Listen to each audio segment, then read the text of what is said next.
এই মোবাইলটির নেটওয়ার্ক সমস্যা। এটা একটি স্যামসাং মোবাইল। আমাদের কাছে যদি এরকম স্যামসাং মোবাইল নেটওয়ার্ক সমস্যা নিয়ে আসে, তাহলে আমরা কিভাবে স্টেপ বাই স্টেপ রিপেয়ার করতে পারি, আজকের এই ভিডিওতে দেখানোর চেষ্টা করব। এই মোবাইলটাতে নেটওয়ার্ক পাচ্ছে না, যার কারণে আমি প্রথমেই আইএমইআই নাম্বার চেক করছি। আর আপনারা লক্ষ্য করে দেখেন, আইএমইআই নাম্বার কিন্তু এখানে শো করছে না। অর্থাৎ এই মোবাইলের যে নেটওয়ার্ক সমস্যাটা, ওই সমস্যাটার জন্য আমরা প্রথমে আইএমইআই নাম্বার চেক করলাম, সেখানে দেখতে পেলাম যে আইএমইআই নাম্বার নেই। এবার আমরা সেটিং অপশনে গিয়ে অ্যাবাউট ফোন অপশনে যাব। তারপর ওইখানে যাওয়ার পর আমরা লক্ষ্য করব সফটওয়্যার ইনফরমেশন। সফটওয়্যার ইনফরমেশনের মধ্যে গিয়ে দেখব বেসব্যান্ড ভার্সন ঠিক আছে কিনা। এখানে লক্ষ্য করতে পারছি আমরা বেসব্যান্ড ভার্সন কিন্তু আননোন দেখাচ্ছে। এখন আসুন, এই মোবাইলটা আমরা কোন মেথডে কাজ করব, হার্ডওয়্যার মেথড নাকি সফটওয়্যার মেথড। একটা মোবাইল আমাদের কাছে নেটওয়ার্ক সমস্যা নিয়ে আসলে ওই মোবাইলটা হার্ডওয়্যার প্রবলেম নাকি সফটওয়্যার প্রবলেম, এই বিষয়টা জানতে হলে কাস্টমার থেকে বিস্তারিত জানতে হবে প্রথমে। কারণ কাস্টমার থেকে ইনফরমেশন জানার উপরেই নির্ভর করবে সবচেয়ে বেশি যে মোবাইলটা কিভাবে এই সমস্যাটা হয়েছে। আমার এই যে মোবাইলটা দেখতে পাচ্ছেন, এই মোবাইলটা কিন্তু কাস্টমার বলেছে যে মোবাইলটা হাত থেকে পড়ার পরে এরকম নেটওয়ার্ক প্রবলেম দেখাচ্ছে। তারপর এটাকে সফটওয়্যারের মাধ্যমে চেষ্টা করা হয়েছে নেটওয়ার্ক সমস্যা সমাধান করার জন্য, তাতেও কোনো রেজাল্ট আসেনি। যাই হোক, আমরা এবার এই মোবাইলটাকে, এটা কি সফটওয়্যার প্রবলেম নাকি হার্ডওয়্যার প্রবলেম সেটা দেখার জন্য স্যামসাংয়ের একটি সিক্রেট কোড ডায়াল করব। আর সেই কোডটা হচ্ছে *0011#। তবে আমরা এই ইনফরমেশনটা দেখার আগে একবার সিম অপশনগুলো দেখে নিব যে সিম কার্ড লাগানো আছে কি না। দেখুন, একটা মোবাইলে যদি আইএমইআই নাম্বার না থাকে, বেসব্যান্ড নাম্বার না থাকে, সেক্ষেত্রে সিম লাগালেও তাতেও কোনো লাভ হবে না।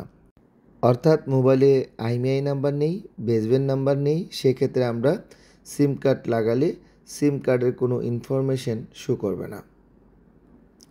তারপরেও যেহেতু কাজটা আমি লাইভ আমার স্টুডেন্টদেরকে দেখাচ্ছি, সেজন্য তাদেরকে আমি স্টেপ বাই স্টেপ দেখানোর চেষ্টা করছি।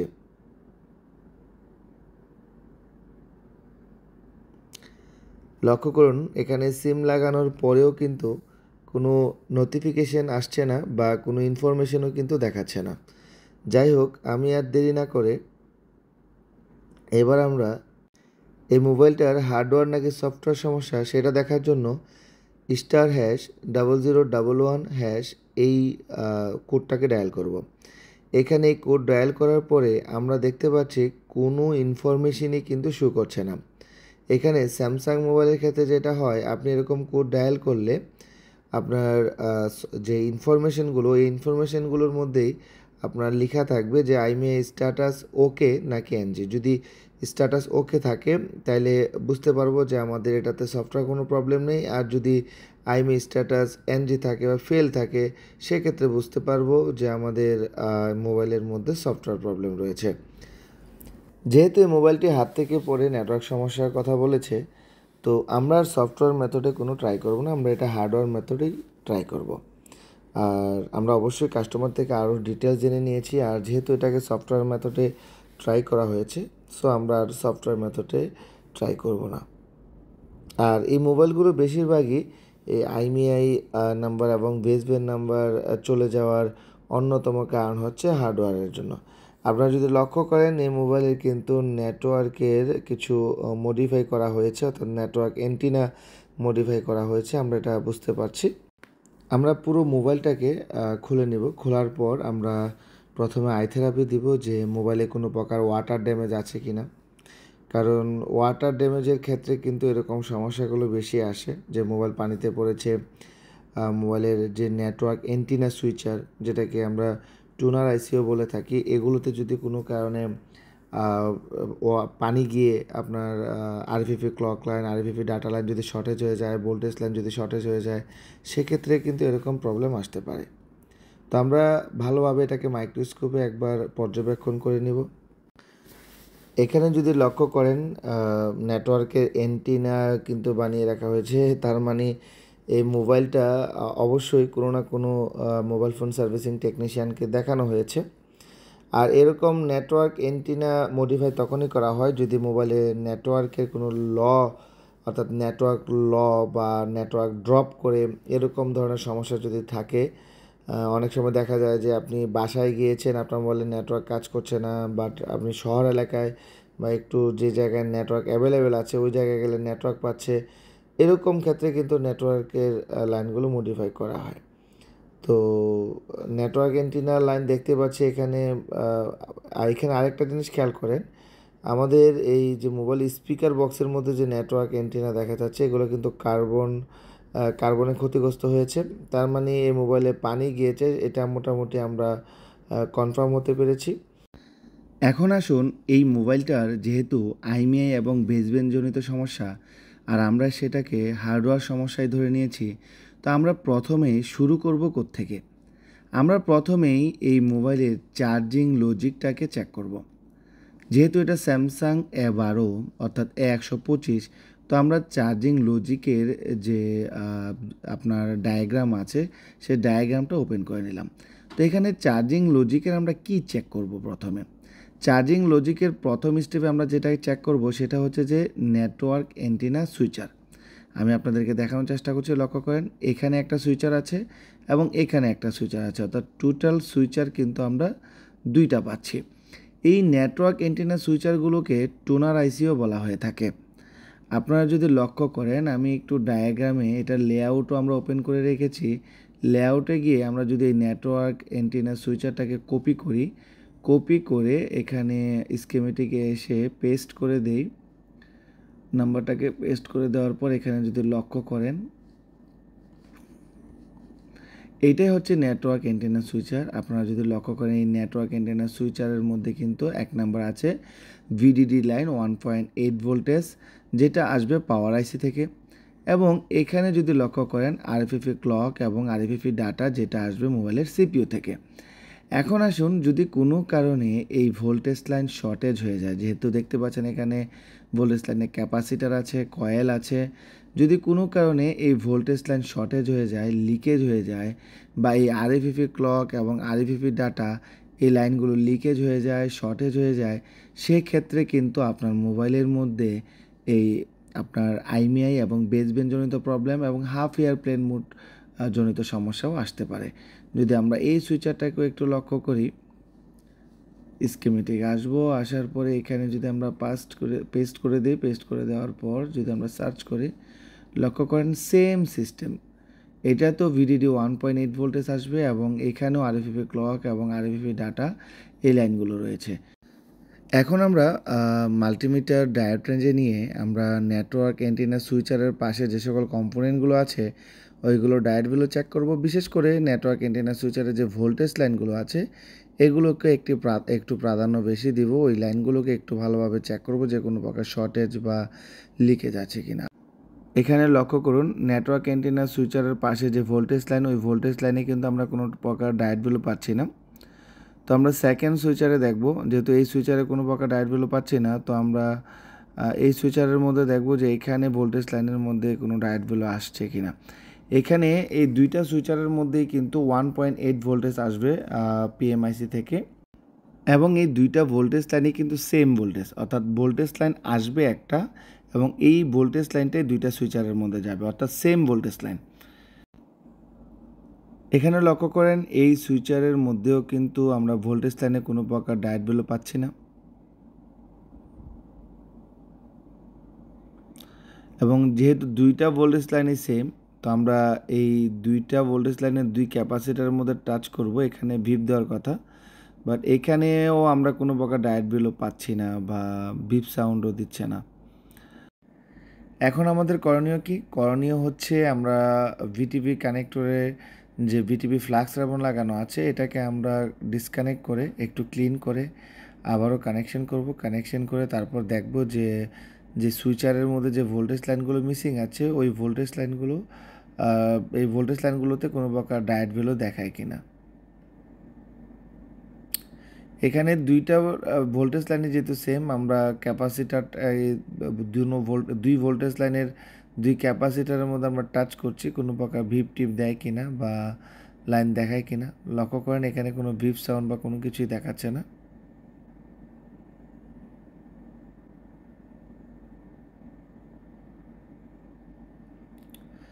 যেহেতু এখানে কোনো ডায়োড ভ্যালু আসছে না, তো আমরা এখন কি করতে পারি, আমরা চার্জিং লজিকটাকে একবার পরিবর্তন করে দেখব, কারণ চার্জিং লজিকটা আমাদের কাছে স্টকে আছে নতুন।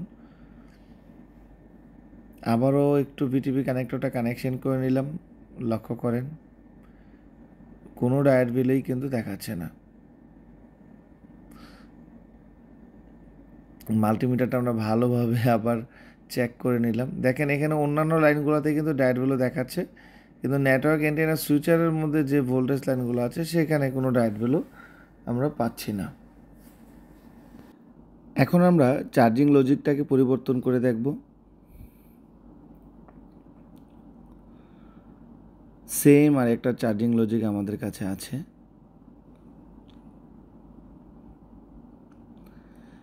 তো নতুন চার্জিং লজিকটা আমরা লাগানোর পর ওই লজিকের মধ্যে আমরা এবার দেখব। লক্ষ্য করেন এই লজিকের মধ্যে যে ভোল্টেজ লাইন আছে সুইচারের, ওই ভোল্টেজ লাইনের মধ্যে কিন্তু ডায়োড ভ্যালু ঠিকঠাক দেখাচ্ছে। এখানে কি দিচ্ছে? বিট দিচ্ছে না, বাট এখান থেকে এখানে দেখেন বিট দিচ্ছে। তাই বিট বন্ধুরা, মূলত ক্লাসে যে ভয়েস রেকর্ডিংটা হয়েছে আসলে এটাতে নয়েজ অনেক বেশি ছিল, যেহেতু আমি ক্লাস করাচ্ছিলাম। এখানে লক্ষ্য করেন আমি যে ভিপ দেয় এই শব্দটা এখানে উল্লেখ করেছি, এই কারণে দুই সুইচারের মধ্যে যে ভোল্টেজ লাইন আছে, এই দুই সুইচারের ভোল্টেজ লাইনে আমি যখন মাল্টিমিটার দুইটা পয়েন্ট টাচ করলাম তখন কিন্তু ভিপ দিল, তার মানে আমি বুঝতে পারলাম যে ভোল্টেজ লাইনগুলো ঠিক আছে বা একই লাইন।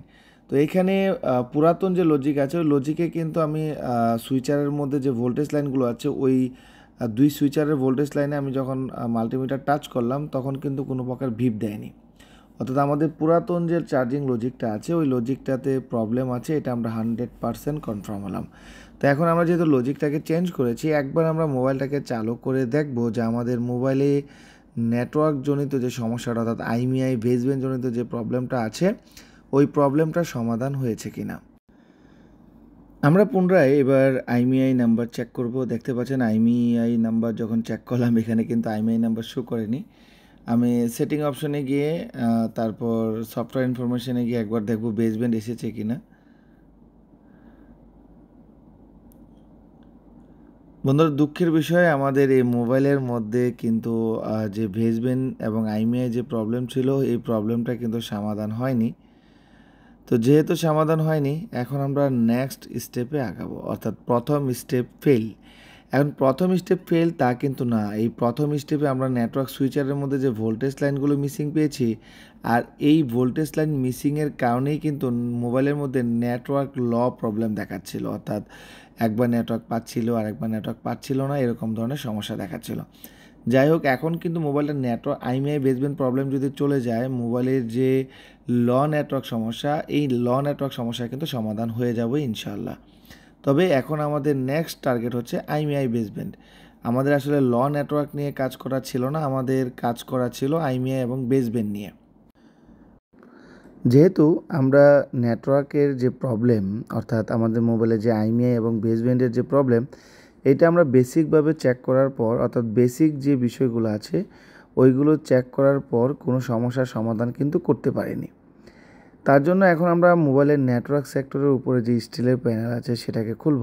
খোলার পর আমরা দেখে নিব যে কোনো প্রকার ওয়াটার ড্যামেজ আছে কি না। যদি মোবাইলটা যদি ওয়াটার ড্যামেজ থাকে তাইলেও কিন্তু এরকম প্রবলেম হতে পারে। তো এখানে আমরা দেখতে পাচ্ছি কোনো প্রকার ওয়াটার ড্যামেজ নাই। তো আমরা এখন কি করব, মোবাইলের আরএফআইসিটাকে চেক করব, কারণ এই নেটওয়ার্ক অ্যান্টেনা সুইচার এগুলোতে যদি কোনো প্রকার প্রবলেম না থাকে, শর্টিং না থাকে, সেক্ষেত্রে নেক্সট আইএমইআই এবং বেসব্যান্ডের জন্য প্রবলেম হওয়ার সম্ভাবনা সবচেয়ে বেশি আরএফআইসির। আমি আবারও বলবো, এই মোবাইলের নেটওয়ার্ক অ্যান্টেনা সুইচার থেকে যদি কোনো সমস্যা না হয়ে থাকে তাইলে এই বেসব্যান্ড এবং আইএমইর জন্য সবচেয়ে বেশি দায়ী হতে পারে আরএফআইসি। আমরা মূল কাজে যাওয়ার আগে একটু বিস্তারিত আলোচনা করব। যেহেতু আমাদের মোবাইলের মধ্যে কাস্টমার বলেছিল দুইটা সমস্যা, একটা হচ্ছে মোবাইলের প্রথম দিকে নেটওয়ার্ক প্রবলেম দেখাচ্ছিল, পরবর্তীতে আর নেটওয়ার্কই কাজ করছে না।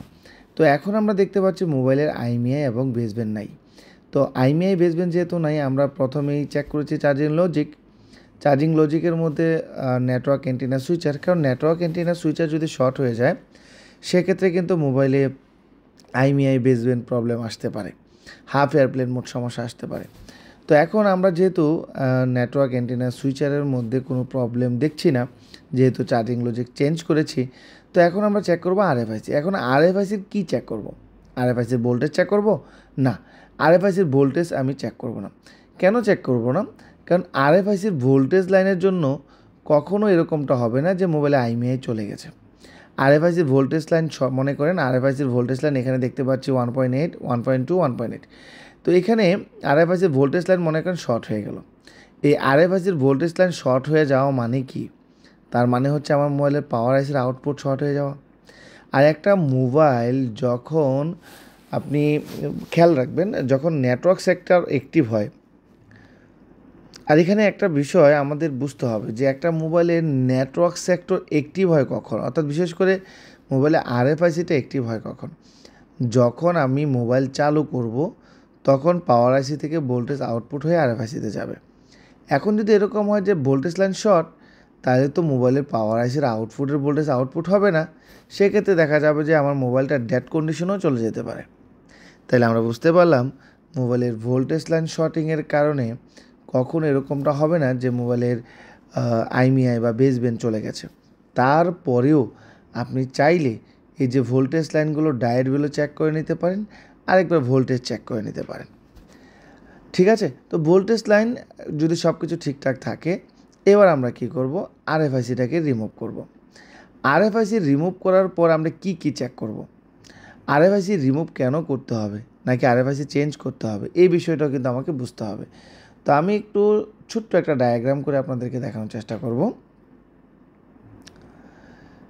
মনে করুন এটা হচ্ছে আমাদের মোবাইলের পিএমআইসি, আর এটা হচ্ছে আমাদের মোবাইলের প্রসেসর, আর এটা হচ্ছে মোবাইলের আরএফআইসি। তো এখানে আমি একদম সংক্ষিপ্ত করে আপনাদেরকে বোঝানোর চেষ্টা করব। মনে করুন এটা হচ্ছে আরএফআইসির পাওয়ার আইসি থেকে আরএফআইসিতে যে ভোল্টেজ লাইনগুলো এসেছে, এই ভোল্টেজ লাইনগুলো হচ্ছে এটা। ঠিক আছে? সবগুলো ভোল্টেজ এই একটা দিয়ে আসছে মনে করেন। তো আমি তো ভোল্টেজ লাইন প্রথমে চেক করে নিলাম। এখন আমি কি চেক করব? কোন লাইন মিসিং হয়ে গেলে আইএমইআই বেসব্যান্ড বা আরএফআইসি নষ্ট হয়ে গেলে বা সিপিইউ নষ্ট হয়ে কী হলে বেসব্যান্ড বা আইএমইআই চলে যেতে হবে, সেই বিষয়টা আমাকে একটু বুঝতে হবে। তো তার জন্য আমাকে বুঝতে হবে, দেখুন পাওয়ার আইসি থেকে আমাকে প্রথমে যে লাইনটা ভোল্টেজের পরে যে লাইনটা গুরুত্বপূর্ণ লাইনটা আসে, সেই লাইনটা হচ্ছে এক্সও লাইন। এই এক্সও লাইনটা মূলত ক্রিস্টাল সিগন্যালকে বুঝিয়ে থাকে। তো যদি কোনো কারণে আপনার মোবাইলের পাওয়ার আইসি থেকে সিপিইউর মধ্যে এই এক্সও লাইনটা যদি কোনো কারণে মিসিং হয়ে যায়, তখন আপনার মোবাইলে আইএমইআই বেসব্যান্ড প্রবলেম এবং নো সার্ভিস প্রবলেম আসতে পারে। এরপরে আসুন আমাদের মোবাইলের সিপিইউ থেকে, আমি অঙ্কন করে দেখে সিপিইউ থেকে কিছু ভিভি লাইন আছে। কোনগুলো ভিভি লাইন কোনগুলো? আগে চলুন আমি আপনাদেরকে লেআউট থেকে কপি করে দেখানোর চেষ্টা করছি। আমি আরএফআইসি কপি করে নিলাম, কপি করে স্কিমেটিকে চলে আসলাম, এসে এখানে আরএফআইসির নাম্বারটাকে পেস্ট করে দিলাম, দিয়ে সার্চ দিলাম এটা। এখানে আপনি যদি লক্ষ্য করেন এই যে এলটিএ, এলটিই, পিআরএক্স, ভিভিআইওপি, অর্থাৎ এখানে RX VVIP, RX VVIN, RX1 BBQP, এই যে লাইনগুলো দেখতে পাচ্ছেন না, এগুলো কিন্তু সরাসরি সিপিইউতে চলে গেছে। আমি যদি আপনাদেরকে এখানে দেখাই আরএফআইসির যদি বিট ম্যাপে আমি আপনাদেরকে দেখানোর চেষ্টা করি, বিশেষ করে আপনি এখানে যদি লক্ষ্য করেন, এই যে ভিভি লাইনগুলো, এই যে TXVV, এখানে যদি ক্লিক করি এই লাইনগুলো দেখেন সরাসরি চলে গেছে সিপিইউতে। দেখুন সিপিইউতে। তো এই লাইনগুলো যদি মোবাইল যদি হাত থেকে পড়ে যায় বা ওয়াটার ড্যামেজ বা ঢিল মেরেছেন, তো এরকম কোনো কারণে যদি এই ভিভি লাইনগুলো আরএফআইসির সাথে মিসিং হয়ে যায় না, তখনই আপনার মোবাইলের মধ্যে এই আইএমইআই বেসব্যান্ড প্রবলেম আসতে পারে। তো এই লাইনগুলো ঠিক আছে কিনা সেটা কীভাবে বুঝবো? আমি যদি আপনাকে একটু সরাসরি বলি, এগুলোই মনে করেন RXVV, TXVV, এই ভিভি লাইনগুলো, ঠিক আছে? তো এইগুলো যদি মিস হয়ে যায় বা এক্সো লাইন যদি মিস হয়ে যায়, তখনই কিন্তু আপনার মোবাইলের মধ্যে আইএমইআই, বেসব্যান্ড প্রবলেম বা নো সার্ভিস প্রবলেম এরকম আসতে পারে। তো আমি কি করব, এখন এই আরএফআইসিটাকে রিমুভ করে দিব। এই আরএফআইসিটাকে রিমুভ করে দিব। এই আরএফআইসিটাকে রিমুভ করে দিয়ে আমি দেখুন এভাবে আরএফআইসিটাকে রিমুভ করে দিলাম। তো আরএফআইসি রিমুভ করে দেওয়ার পর এখন এই লাইনগুলো আমরা ডায়েট ভ্যালু চেক করব। ডায়েট ভ্যালু চেক করার পর যদি আমরা কোনো পিনের ডায়েট ভ্যালু না পাই, মনে করুন এই লাইনের এটা বিবি লাইন, হ্যাঁ, এটাই ধরেন, আমরা যদি একটু ডায়াগ্রাম থেকে দেখে নিই, মনে করুন এইটাই টিএক্স ভিভি ইন, আমি মনে করি এটাই টিএক্স ভিভি, ঠিক আছে। তো এই টিএক্স ভিভি লাইনটা এই লাইনটাই মনে করেন যে মিসিং। তো যদি আরএফআইসি সিপিইউ থেকে এই লাইনটা মিসিং হয়ে যায়, তখন দেখা যাবে যে আমি আরএফআইসি খুলে ফেলার পর এই যে পিনটা আছে, এই পিনের মধ্যে আমরা যদি মাল্টিমিটার দিয়ে চেক করি, তখন দেখা যাবে যে এটার মধ্যে কোনো ডায়েট ভ্যালু দেখাবে না। কখন দেখাবে না? যদি এই সিপিইউ থেকে আরএফআইসির মধ্যে মাঝখানে কোথাও লাইনটা মিসিং হয়ে গেছে, অথবা আরএফআইসি থেকে লাইনটা সিপিইউ থেকে বা সিপিইউ নিচ থেকে লাইনটা মিস হয়ে গেছে, সেক্ষেত্রে এই লাইনটা কিন্তু আরএফআইসি পর্যন্ত পৌঁছাবে না। তখন আমার মোবাইলের মধ্যে নো সার্ভিস বা বেসব্যান্ড প্রবলেম আসতে পারে। আমি আশা করি বিষয়টা আপনাদেরকে ক্লিয়ার করতে পেরেছি। তো এবার আমি কি করব, আরএফআইসিটাকে রিমুভ করব। আরএফআইসি রিমুভ করার পর তারপর আমরা অন্যান্য লাইনের ডায়েট ভ্যালুগুলো চেক করব। আমরা আরএফআইসি খোলার আগে আরএফআইসির পাশে আরএফআইসির ভোল্টেজ লাইনগুলোতে যে সকল ক্যাপাসিটার আছে ওইগুলোর অনুমান একটা ডায়েট ভ্যালু নিয়ে নিব। এখানে দেখতে পাচ্ছি আমরা ভোল্টেজ লাইনে কোনো প্রকার শর্টেজ বা লিকেজ নাই। তো আমরা এবার আরএফআইসি খুলে ফেলবো। আরএফআইসি খোলার পর এক্সও লাইন, ভিভি লাইনগুলো, তারপর আরভিপি ক্লক, আরভিপি ডাটা সহ ওই লাইনগুলো ডায়েট ভ্যালু আমরা চেক করব। আমরা যেহেতু হট এয়ার গান কুইক 857 DW প্লাস ব্যবহার করি, তো আমরা হিটের পরিমাণ রাখবো 350 আর ইয়ার রাখবো 2।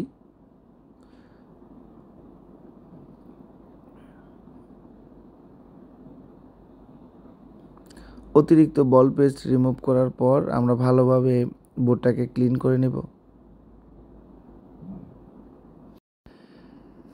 এখন আমরা প্রত্যেকটা পিনের ডায়েট ভ্যালু চেক করব।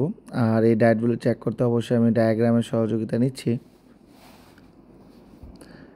আমি কিভাবে ডায়েট ভ্যালুটা চেক করব সেটা কিন্তু আমি আপনাদেরকে একদম বিস্তারিত বুঝিয়েছি। প্রত্যেকটা লাইনই ধৈর্য সহকারে আমাকে ডায়েট ভ্যালু চেক করতে হবে, যে কোনো লাইন মিসিং আছে কিনা। এখানে এসে আমরা 2 নাম্বার একটা পিন, এই 2 নাম্বার পিনে আমরা কোনো ডায়েট ভ্যালু পাচ্ছি না।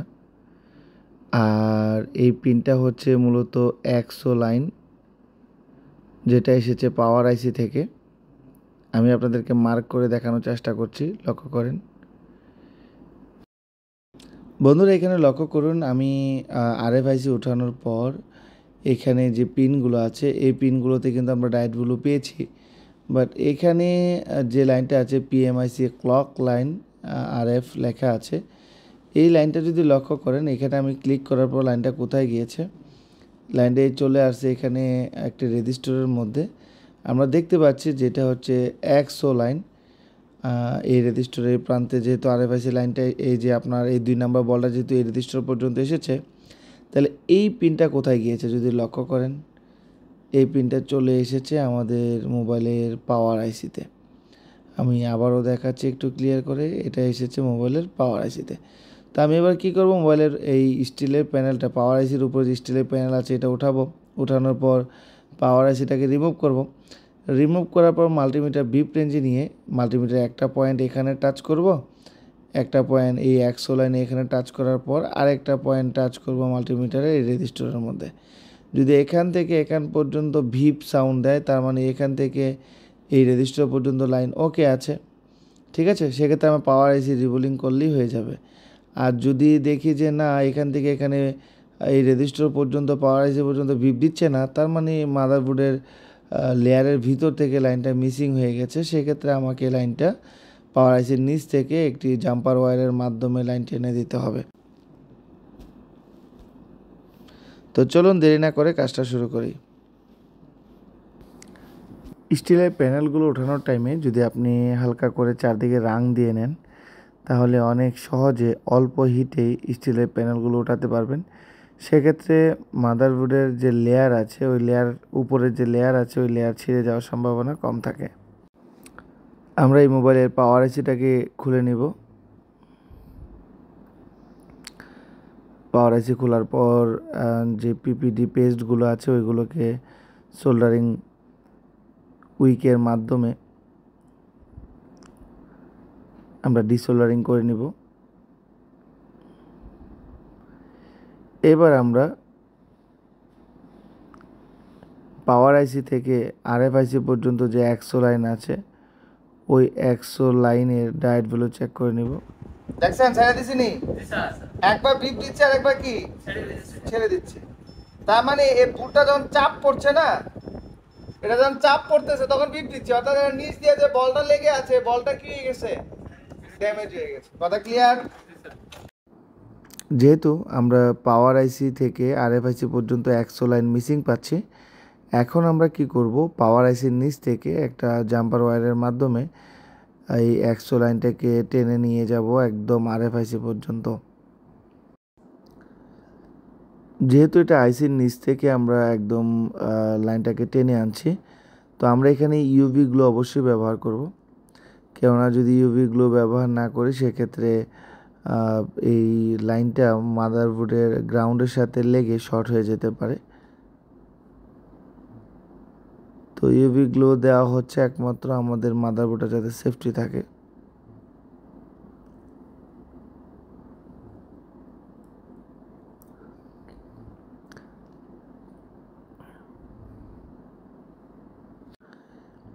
এবার আমরা আরএফআইসি এবং পাওয়ার আইসি দুইটাই রিবোলিং করব।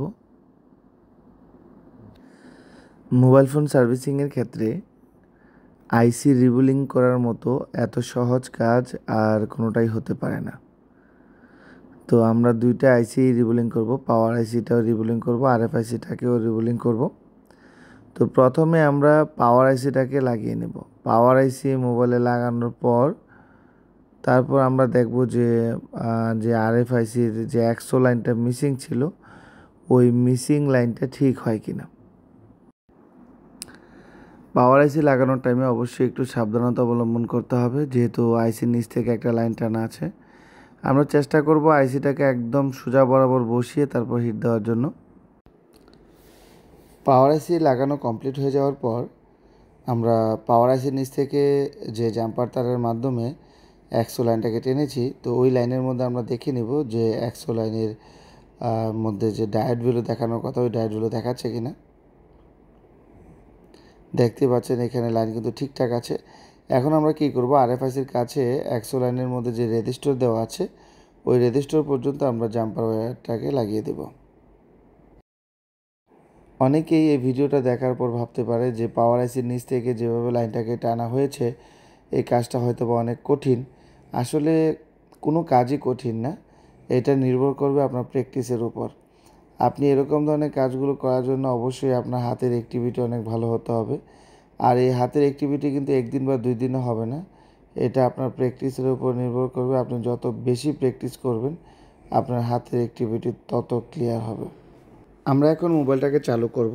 চালু করার পর তারপর দেখব যে আমাদের মোবাইলের আইএমইআই এবং বেসবেন্ডজনিত যে সমস্যাটা আছে, ওই সমস্যাটা সমাধান হয়েছে কিনা। এবং আমি মোবাইলে সিম কার্ডও লাগিয়ে নিচ্ছি। মোটামুটি যেহেতু আমরা 100 লাইনটাকে মিসিং পেয়েছিলাম, তো আশা রাখি যে মোবাইলটার সমস্যার সমাধান হয়ে গেছে। এখন মোবাইলটা চালু করার পরে তারপর বাকি বিষয়টা আমরা ক্লিয়ার হতে পারবো।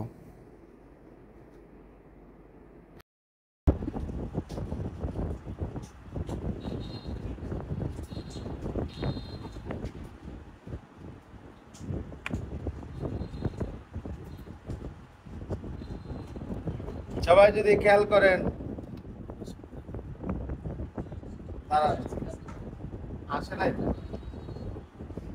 আগে দেখ,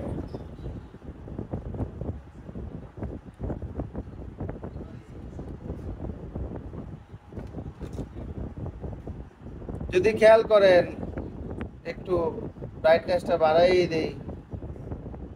আইসিনি বাঙালি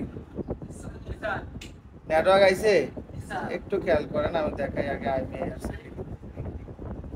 এই যে নেটওয়ার্কই আছে, আমরা *#06# দিলাম, আইসিনি আইমিআই।